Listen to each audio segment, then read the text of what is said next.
इस वीडियो में हम यह जानने वाले हैं कि किसी भी नंबर का अभाज्य गुणनखंड कैसे निकलता है। क्या सीखने वाले हैं? किसी भी संख्या का अभाज्य गुणनखंड कैसे निकलता है। ओके,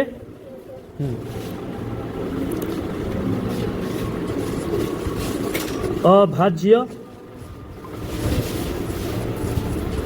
गुणनखंड, इसको इंग्लिश में बोलते हैं प्राइम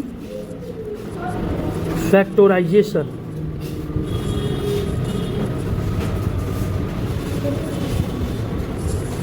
अभाज्य गुणनखंड कैसे निकालते हैं, तो चलिए एक एग्जाम्पल ले लेता हूं और एग्जाम्पल के बाद हम क्वेश्चन भी देंगे।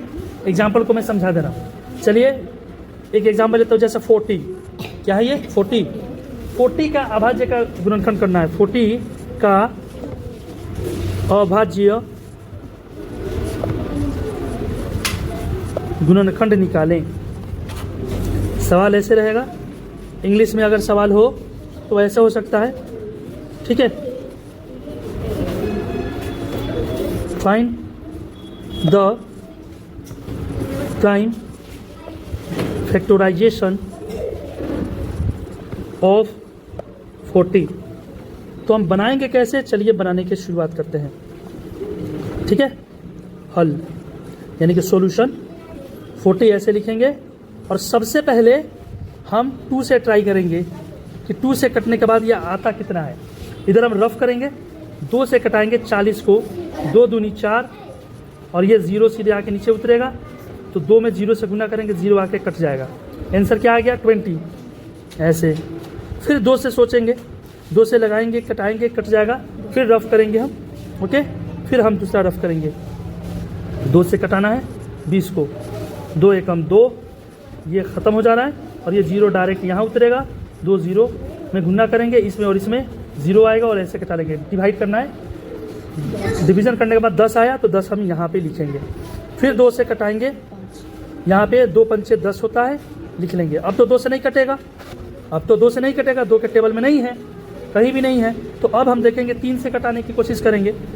हम लोग कोशिश करते हैं एक बार 2 से कटाकर, फिर 3 से कटा के, फिर नहीं कटता है 5 से, तब जब नहीं कटने वाला होता है तब 7 से ट्राई करते हैं, तब 11 से ट्राई करते हैं, तब 13 से ट्राई करते हैं। इसी तरीके से ये सभी कौन से नंबर हैं? अभाज्य संख्याएं हैं, अभाज्य संख्याएं हैं,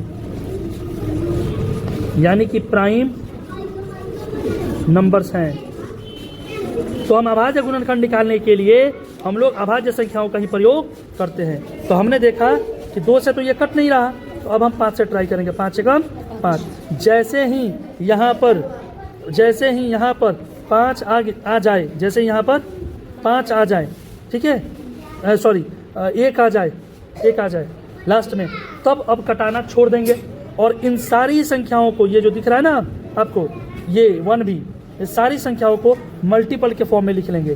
कैसे लिखेंगे? यहाँ अतः, इंग्लिश में 10, THUS 10, दोनों में से कोई आप एक लिख सकते हैं। 40 बराबर यानी 40 बराबर, ये आएगा 2, फिर मल्टीप्लाई के फॉर्म में ये एक और 2 आएगा, फिर मल्टीप्लाई देकर फिर एक और 2 लिख लेंगे, फिर मल्टीप्लाई देकर एक 5 लिख लेंगे, फिर मल्टीप्लाई देकर 1 लिख लेंगे और इस तरीके से हमारा कंप्लीट हो जाता है, ठीक है। तो प्यारे बच्चों, आप लोग 60 का अभाज्य गुणनखंड करके दिखाएं। 60 का अभाज्य गुणनखंड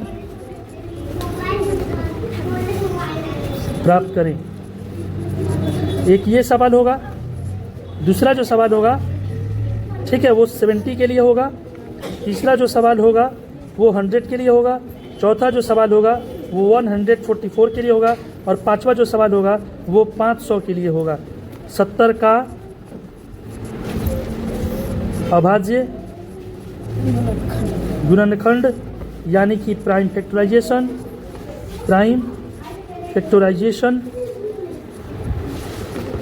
निकालें। आ जाएगा? चलिए निकाल के कमेंट करके दिखाइए। तो प्यारे बच्चों, ये अगर आपको पढ़ाई अच्छा लगा हो तो आप चैनल को सब्सक्राइब कीजिए, बेल आइकन को दबाइए ताकि सबसे पहले वीडियो आपको प्राप्त हो, और इसी तरह से आगे सीखते रहने के लिए लाइक कीजिए और शेयर कीजिए।